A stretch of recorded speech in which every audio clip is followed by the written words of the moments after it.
Bonjour et bienvenue à notre plateau pour Honneur aux femmes. Nous sommes ravis de vous accueillir et je m'appelle Catherine. Je suis ici avec mes collaboratrices, les autres organisatrices de nos événements, Romaric et Sylvie et Noémie. Et nous avons simplement eu à cœur de mettre en place un petit moment de partage. C'est toujours bien de partager, n'est-ce pas? Et nous voulons vraiment vous encourager dans votre marche avec le Seigneur et dans ce que le Seigneur vous a réservé pour cette année. Mais je vais commencer avec une petite histoire que je trouve assez drôle. Un directeur de bureau était très frustré. Lors d'une réunion de personnel un jour, dans son lieu de travail, il a dit « J'en ai marre, je suis pas content. Personne ici ne me respecte. » Puis le lendemain, qu'est-ce qu'il a décidé de faire? Il a affiché sur la porte de son bureau un gros poster qui dit « C'est moi le chef ». Peu après, il est revenu de son heure de déjeuner et figurez-vous, il s'approche de sa porte et qu'est-ce qu'il voit? Quelqu'un avait arraché ce poster et remplacé par un petit mot écrit à la main où c'était écrit « Ton épouse a appelé. Elle veut récupérer son poster. » C'est pas mal ça. Pas mal du tout. Ça fait sourire, c'est vrai, mais à vrai dire, ça m'a interpellée dans le sens où je me pose la question, est-ce que ces attitudes-là montrent vraiment les valeurs du royaume de Dieu en ce qui concerne l'autorité? C'est un sujet que nous allons traiter dans notre conférence Honneur aux femmes cette année, du 28 février au 1er mars. Déjà, le monsieur, il insiste, il veut se faire respecter. Et son épouse qui impose son autorité entre guillemets. C'est pas du tout des bons exemples à suivre. Et nous découvrons petit à petit que dans notre société, ces exemples sont assez présents, hélas. L'homme a une certaine perspective de l'autorité, la femme a une certaine perspective de l'autorité et parfois ça fait sujet de débat. Mais finalement, on a des illustrations bibliques aussi que nous pourrons découvrir ensemble en creusant dans la parole de Dieu. Mais c'est une des raisons pour lesquelles nous avons décidé de prendre ce thème d'autorité pour notre conférence cette année. Trop souvent, la notion d'autorité est vraiment mal comprise. Alors, pendant cette conférence, vous allez découvrir le vendredi après-midi, 28 avril, Rachel Dufour va parler de l'abus d'autorité, notamment des violences faites aux femmes, qui est malheureusement très présente dans notre société, un vrai besoin. Mais même avant cela, avec mon mari, Robert, pour commencer la conférence, nous allons traiter le sujet de l'autorité au sein du couple. Et si je ne me trompe pas, c'est la première fois qu'on va avoir un homme présent parmi nous à Honneur aux femmes. Oui. Ouais, c'est une première, effectivement. C'est une bonne grande idée. Première. Et oui, donc il faut en profiter, mesdames. Mais finalement, ce thème va continuer le lendemain parce qu'il y aura aussi Dorothée Ragia qui va traiter ce thème en parlant de l'autorité du croyant et des autres éléments qui sont pertinents pour vous et moi, pour nous tous dans notre contexte particulier. Je crois qu'on a tous vu ou entendu des chrétiens dans la prière qui crient haut et fort « Au nom de Jésus !» Et puis par la suite, qu'est-ce qui se passe? Ils se font bouffer. Ça, c'est manque de connaissance à mon avis. Mais c'est une mauvaise interprétation finalement de ce que c'est l'autorité. D'ailleurs, ça me fait penser à une autre petite histoire. Une fois, un policier de la brigade de stupéfiants est allé dans un grand ranch au Texas et il s'est adressé au propriétaire. Il dit « Je suis venu pour vérifier que vous ne cultivez pas de la drogue illégalement sur votre terrain. » Le propriétaire, il est gentil, il est poli, il dit « D'accord, mais monsieur le policier, n'allez pas dans ce champ là-bas. » Alors, le policier, il est offensé. « Qu'est-ce que vous me racontez? Moi, je possède l'autorité du gouvernement. Moi, j'ai le droit de me mettre sur le terrain là où je veux. » Et il sort de sa poche son badge. « Vous voyez, monsieur, ça représente mon autorité. » Et le monsieur il hoche la tête, il dit « D'accord, allez-y », et il se remet à travailler. Peu après, qu'est-ce qu'il entend? Des cris stridents venant justement de ce champ fameux où il était censé ne pas aller. Et il lève les yeux, il voit le policier courant à toute vitesse, poursuivi d'un immense taureau. Impressionnant. Et puis finalement, il est terrifié et avec le temps, le taureau gagne du terrain. Donc le monsieur fait tomber ses outils, court vers la clôture et dit « Monsieur le policier, votre badge! Montre-lui votre badge !» Hélas, ça n'a pas fonctionné, vous pouviez imaginer. C'est plus une question de badge à ce moment-là. Vous voyez, mes sœurs, cette question d'autorité est tellement importante pour notre vie. Nous voulons faire des découvertes ensemble avec vous pour comprendre vraiment qu'est-ce que c'est notre juridiction spirituelle dans tous les contextes imaginables. Déjà, dans votre couple, au sein de votre famille, au sein de votre église, dans votre contexte personnel. L'autorité n'est pas un poster à afficher sur un mur. L'autorité n'est pas un badge à sortir de sa poche. Qu'est-ce que la Bible en dit? Qu'est-ce que la parole pourra nous enseigner à ce sujet? Avez-vous déjà des idées, mes sœurs? En tout cas, je suis convaincue que vous ne voulez pas rater cette conférence Honneur aux femmes du 28 février au 1er mars. Tu es d'accord avec moi, Sylvie? Ah, complètement. Je crois que ce sera vraiment quelque chose de très, très riche et qui va faire du bien à chacune d'entre nous, toutes les femmes qui seront là et nous-mêmes. Et j'ai beaucoup aimé tes petites histoires. Elles sont vraiment tellement caricaturales et tellement vraies. Et ça me fait penser à une autre histoire, là une histoire vraie par contre, que j'ai lue récemment. C'est l'histoire d'une jeune fille qui s'appelle Malala Yousafzai. J'espère que je dis bien son nom. Donc on va l'appeler Malala, ce sera nettement plus simple. Elle est pakistanaise et donc elle a maintenant 27 ans et elle a vécu donc sous le régime des talibans. Et vous savez, entre autres, que les talibans s'opposent à l'éducation des filles. Donc les filles ne vont pas à l'école, comme ça elles restent dans l'ignorance, comme ça elles se taisent et elles n'ont pas droit à la parole. Pour moi, c'est un exemple justement d'autorité illégitime. Exactement. Donc la moitié de la population du pays se tait. Voilà.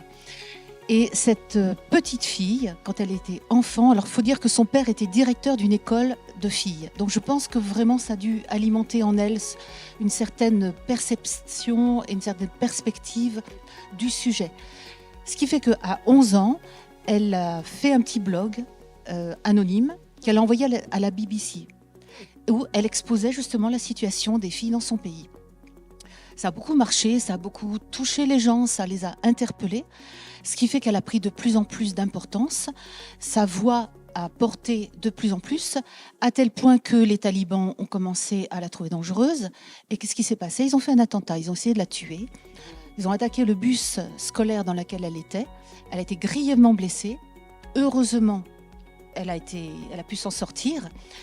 Et au lieu de la décourager, ça l'a boostée encore davantage à parler, à répandre cette parole partout dans le monde, à tel point que 3 ans après, en 2014, elle n'avait que 17 ans, elle a reçu le prix Nobel de la paix. Bravo pour cette jeune femme. Dans le cadre justement de l'éducation des filles. Et j'ai eu l'occasion d'écouter son discours. J'ai vraiment été bluffée, impressionnée, j'allais dire par cette ado de 17 ans, l'autorité qu'elle exprimait, le calme, la motivation, l'interpellation qu'elle envoyait au monde entier, parce que c'était une salle où il n'y avait que des personnages importants du monde entier.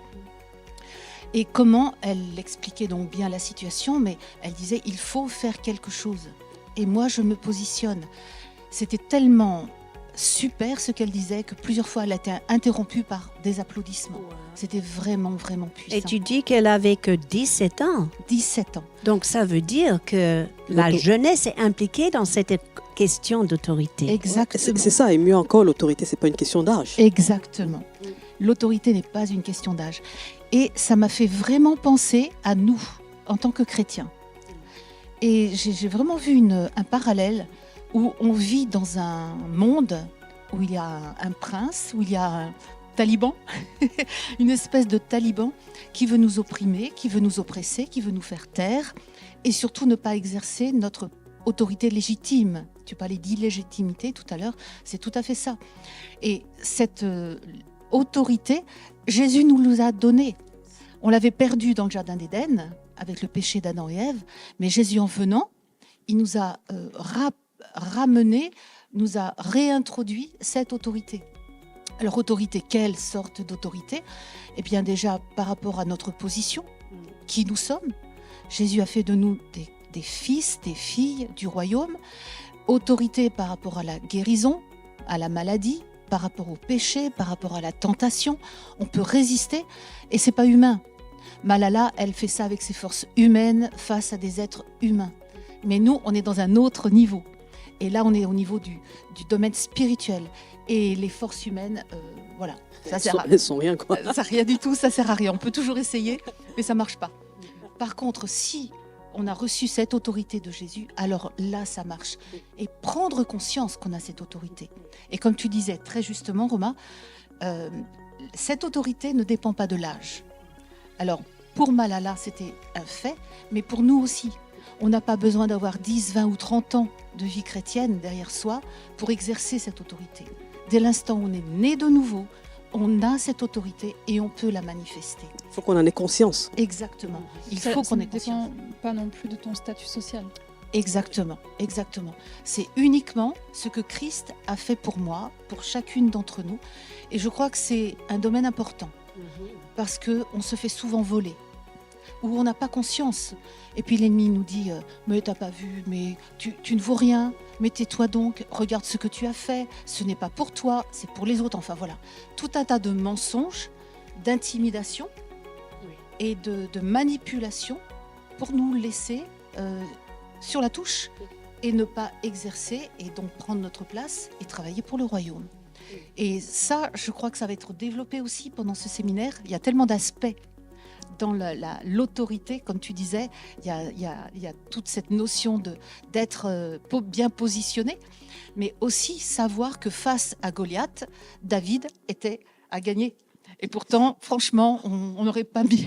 On n'aurait pas parié sur lui. Hein. On n'aurait pas parié sur lui. Voilà. Donc ça, c'est un autre aspect. Mais je crois qu'il y en a d'autres. Alors Noémie, je vais te laisser la parole pour que tu puisses nous exprimer un autre point de vue, peut-être. Oh, j'ai hâte de t'entendre, Noémie. Tout ça est très pertinent pour nous aujourd'hui. Complètement. Oui, non, mais c'est vrai que déjà, vous avez abordé déjà deux choses qui déblayent énormément sur le sujet de l'autorité. Il y aurait tellement de choses à dire. Et moi, j'aimerais apporter une perspective vraiment un peu différente. Et alors, ayant deux garçons à la maison, moi, je suis entourée de super-héros. Bon, ils sont un peu plus grands maintenant, mais j'ai grandi avec eux dans ce domaine-là. Et je me suis dit que ça serait peut-être intéressant d'aborder aussi la notion d'autorité avec cet angle de vue, avec les super-héros, tout ce qui est Marvel. Ça va parler peut-être à certains, mais pour ceux à qui ça ne parle pas, les Marvel, les super-héros, c'est une sorte d'élite qui est choisie par rapport à des capacités juste extraordinaires, hors normes, surhumaines, pour pouvoir, en gros, très schématiquement, sauver le monde des méchants. Voilà. Donc il y a Thor, Spider-Man, Superman, tout ce qu'on veut, Iron Tous les Man, man possibles. tous les man possibles. Il y a aussi des women. Et il y a aussi, des women. Exactement. Et moi, j'aimerais juste me concentrer sur Captain America. C'est un personnage que mes fils aimaient beaucoup. Mon genre aime bien aussi. Voilà. Les garçons, généralement, ils aiment bien. Les filles aussi, mais les garçons, ils aiment bien Captain America. Et en fait, de base, c'était un homme totalement ordinaire. Voilà, intelligent, mais un homme banal. Et il avait pour ambition de pouvoir partir à la guerre. C'était durant la Seconde Guerre mondiale. Mais le problème, c'est qu'il était trop frêle. Voilà, physiquement, il n'avait pas du tout le physique pour partir au combat. Et il a été sélectionné pour participer à une expérience secrète de laboratoire. Donc il a été sélectionné, il a été choisi pour être un cobaye. En gros, c'est pour transformer quelqu'un de chétif en un super soldat. Et donc, il passe par cette expérience et voilà un super-héros qui naît. Et donc, Captain America, c'est un homme qui est doté de capacités surhumaines, avec une intelligence poussée à l'extrême. ça devient militaire plus. Et du coup, il devient l'un des piliers des Avengers. Voilà, donc, c'est l'élite de l'élite. Et il change de nom. Il devient du coup Capitaine America. Parce que de base, il avait un nom, je ne pourrais plus vous dire lequel parce que je ne sais plus. Monsieur Dupont ou Durand. Voilà, quelque chose comme ça, en mode américain. En mode américain. Et du coup, voilà, il change de nom. Il commence à avoir une vraie réputation qui se fait porter parmi ses compagnons de combat et également par rapport à ses adversaires.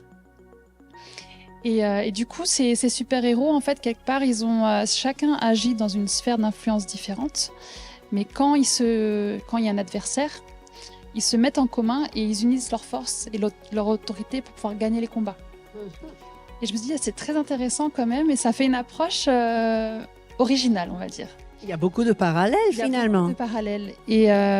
Et du coup, quelque part, on pourrait un peu s'identifier à ces super-héros. Et donc, pour rester sur Captain America, voilà, de base, c'est quelqu'un de banal, donc on va dire sans influence, sans autorité.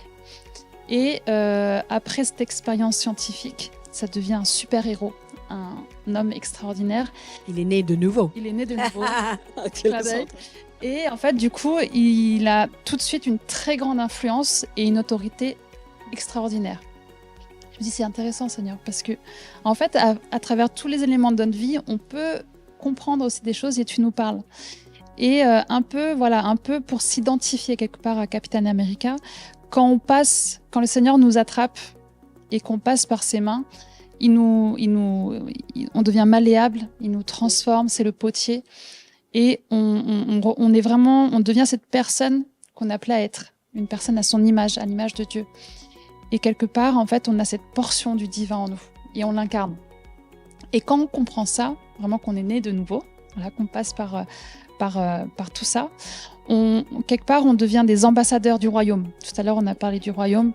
Et un ambassadeur, quand on a un ambassadeur d'un pays qui se déplace dans un autre, il porte avec lui toute l'autorité des représentants de son pays pour se déplacer et du coup pour influencer, impacter. Et parler au nom d'eux. Parler au nom d'eux, exactement. Et nous, on est des ambassadeurs, avec tout ce que ça implique derrière, avec tout ce poids d'autorité et cette capacité à pouvoir libérer une parole et de pouvoir impacter, de pouvoir influencer. Et du coup, on a cette autorité en tant qu'ambassadeur. Et je pense que souvent, on a tendance peut-être à l'oublier parce qu'on est pris par la vie, on est pris par les montagnes, les obstacles et tout ça. Et je pense que c'est bien de se rappeler justement qu'en tant qu'ambassadeur du royaume, on incarne cette autorité et surtout on peut la déployer. Et un peu justement comme ces super-héros qui chacun ont leur sphère d'influence, chacun a un nom bien particulier avec un costume qui est bien caractérisé, avec des super-pouvoirs. Nous aussi, on a cette portion du divin en nous et on se reconnaît également. Voilà, quand les super-héros se baladent dans la ville, on sait qui ils sont et nous, en tant qu'enfants de Dieu, on porte cet ADN en nous et on sent quand on passe à côté de quelqu'un qui a cette empreinte également du divin. Et on a cette capacité justement à pouvoir se déployer également dans les sphères dans lesquelles on est appelé à pouvoir impacter. Et je pense que c'est vraiment important de se rappeler qu'on n'est pas juste là pour vivre notre vie, mais on est là pour trouver cette sphère d'influence et pouvoir impacter et de pouvoir libérer justement l'autorité que le Seigneur nous a donnée. Et quand justement on marche un peu comme ces super-héros dans la ville en vainqueur, on peut justement libérer l'autorité qu'il nous donne. Et je pense qu'il y a aussi l'importance de pouvoir exceller dans les domaines dans lesquels le Seigneur nous appelle à l'être. Parce que je pense que plus on excelle dans les domaines dans lesquels on est, plus l'autorité grandit. Parce que plus on prend confiance dans nos capacités, dans ce que le Seigneur nous donne, plus notre autorité s'accroît avec. Et ça va aussi avec un style de vie. Voilà. Quand on a un style de vie qui est en accord avec ce qu'on incarne, ça démultiplie tout. Et justement, après, là, c'est là où on voit les résultats. On a la capacité de pouvoir changer les choses, de pouvoir faire évoluer les mentalités, amener les gens justement à voir autre chose que juste leur quotidien mais pouvoir aussi les amener, c'est aussi notre mission en tant qu'enfants de Dieu, de pouvoir amener des nations. Et je pense qu'avec l'autorité que le Seigneur nous a donnée, on a cette capacité. Amen. Ça, Voilà. c'est à découvrir. Exactement. J'ai l'impression qu'il y a beaucoup de chrétiens qui ne réalisent pas leur plein potentiel et autorité en Christ. Tout à fait. Ça développe aussi l'identité. Ça permet de connaître notre identité parce que, comme tu disais, ensuite ils peuvent avancer et exceller dans leurs dons, multiplier et développer leurs dons. Si tu sais pas qui tu es, c'est difficile d'avancer et de t'engager dans quelque chose.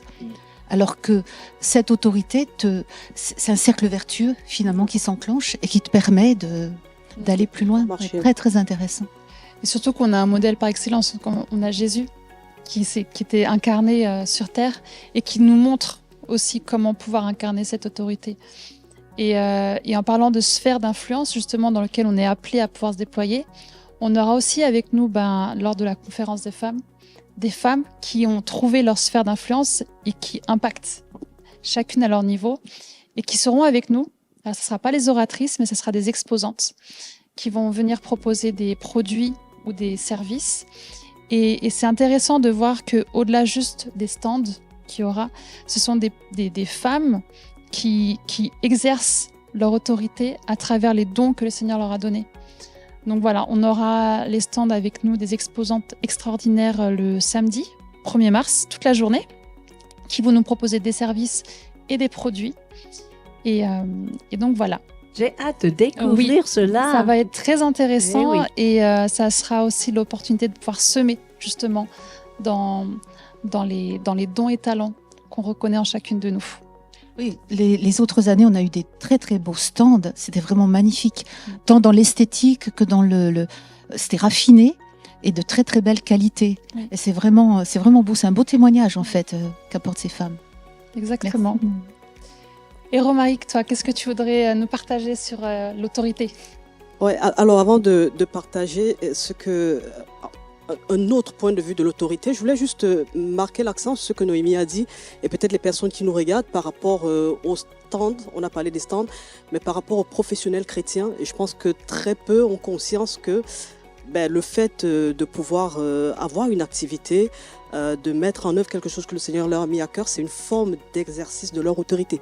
Je pense que tout le monde n'a pas conscience. Pour moi, c'est une révélation. Hein. Moi, je ne le voyais pas comme ça. Et je pense que ça peut aider une personne qui nous écoute de se dire, du moment où tu mets en pratique ce que le Seigneur t'a mis à cœur, tu le fais avec l'autorité que le Seigneur t'a donnée.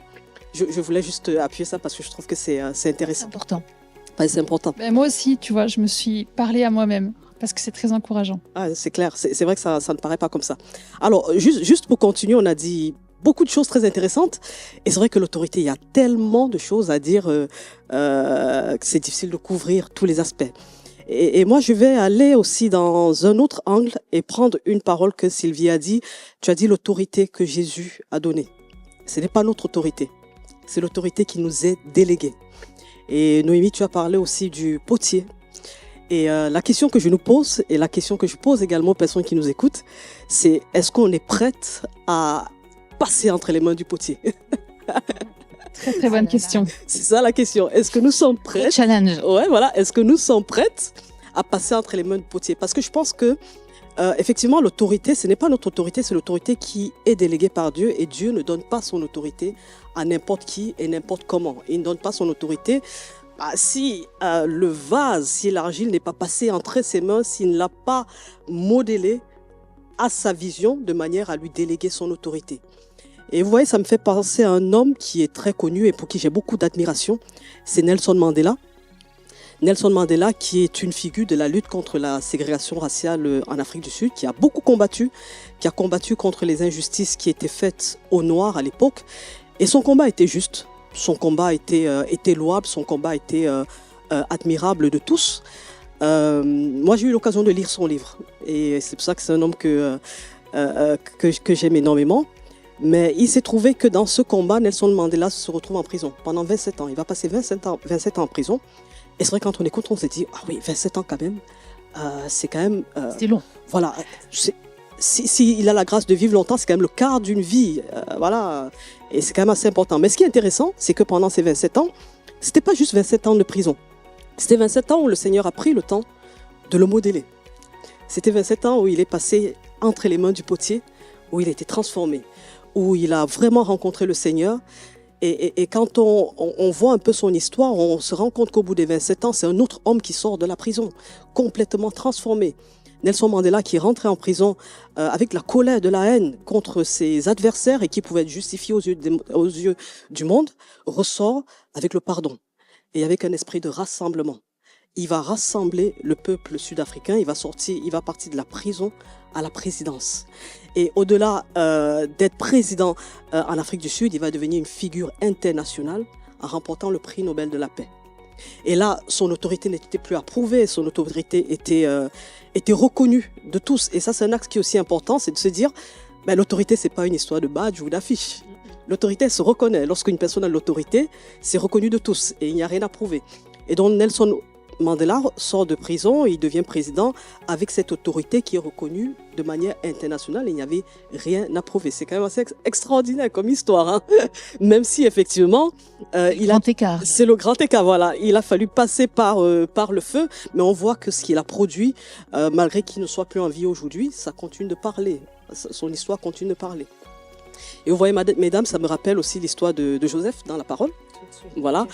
C'est vraiment tellement lié. Et Joseph qui est un leader, Joseph qui était un rêveur, Joseph qui est un visionnaire, qui voyait loin. On connaît les songes de Joseph. Ces songes qui l'amenaient très loin. Il se voyait au-dessus de ses frères, il se voyait au-dessus de ses parents même. Et Joseph va être vendu, il va se retrouver en Égypte. Et Joseph va se retrouver également en prison. Et quand on voit le Joseph qui est rentré en prison et le Joseph qui est sorti de la prison, on est d'accord que c'est pas la même personne. C'est pas du tout la même personne. Et on sait ce qui s'est passé pendant la prison, même si c'était difficile, on sait qu'il est passé également entre les mains du potier. Et il est sorti aussi transformé. Joseph, il a pardonné à ses frères. Joseph, il a sauvé sa famille, il a ramené sa famille en Égypte. Joseph a sauvé également l'Égypte, hein, notamment par rapport à la famine qui arrivait. Et l'un des caractères également que j'ai vu chez Joseph, c'est l'humilité. Quand on lit les Écritures, on voit quelqu'un d'humble, et c'est pareil pour Nelson Mandela. Il y a une humilité qui transparaît. Donc l'autorité également s'accompagne de cette humilité qui, à un moment, lorsqu'on est brisé, on ne vaut plus rien, on n'est plus rien, on ne vit plus. Il n'y a que la gloire de Dieu qui apparaît. Nous, on n'est plus rien. Donc voilà, le point qui est important à retenir, c'est de se dire, l'autorité déléguée de Dieu ne s'obtient que lorsqu'on passe entre les mains du potier, lorsqu'on est transformé, lorsqu'on est brisé. Mais par contre, les fruits sont extraordinaires. Voilà, extraordinaires. Donc quand on voit les fruits, on se dit, ça vaut le coup, mais c'est pas sa grâce. Parce que par nous-mêmes, on peut pas y arriver, mais par sa grâce, il nous mène en fait dans ce chemin. Donc voilà, c'est aussi l'un des points qu'on va aborder lors de notre conférence. Cet axe de l'autorité qui passe également par le chemin que le Seigneur choisit pour nous, le chemin du potier. Et donc moi, j'aurai l'honneur le samedi d'aborder le sujet de cette autorité déléguée par Dieu. Et puis il y a aussi la sœur Judith qui va intervenir, qui va probablement aussi apporter un autre axe de l'autorité. Voilà, un autre éclairage, comme on a dit. Le sujet est quand même assez vaste. Et puis, vous savez, mesdames, on aura aussi l'occasion d'avoir des femmes qui vont témoigner des abus d'autorité qu'elles ont pu vivre et subir. Tu vois, tu parlais de Rachel qui sera là vendredi pour parler de l'abus d'autorité. Donc, on aura le témoignage des femmes qui ont subi l'abus d'autorité et qui vont nous partager comment elles en sont sorties grandies, comment le Seigneur les a délivrées et comment elles sont sorties grandies de ce qu'elles ont pu vivre, autant pour moi. Donc voilà, mesdames, je ne sais pas, il y a quelqu'un qui veut rajouter quelque chose? J'ai hâte de vivre ces moments ensemble avec vous et aussi avec vous, mes sœurs. Donc, nous avons rendez-vous vendredi matin 28 février. Merci d'être connectés aujourd'hui. Merci d'être participants aujourd'hui. Quelque chose à rajouter avant de dire au revoir? On vous attend. Oui, on vous attend. On vous attend. Alors, je veux rajouter juste un point important, effectivement, c'est par rapport au thème, je reviens en fait sur l'abus d'autorité, parce qu'il y a beaucoup de femmes qui ont besoin, peut-être même d'hommes, beaucoup de personnes qui ont besoin d'entendre ce message. Donc, si vous connaissez dans votre entourage des femmes qui ont été victimes ou des femmes qui ont besoin d'en savoir plus sur ce sujet, n'hésitez pas à les inviter. Nous croyons vraiment que nous allons vivre 2 journées glorieuses dans la présence du Seigneur. Amen. Tout à fait d'accord, amen. À la prochaine.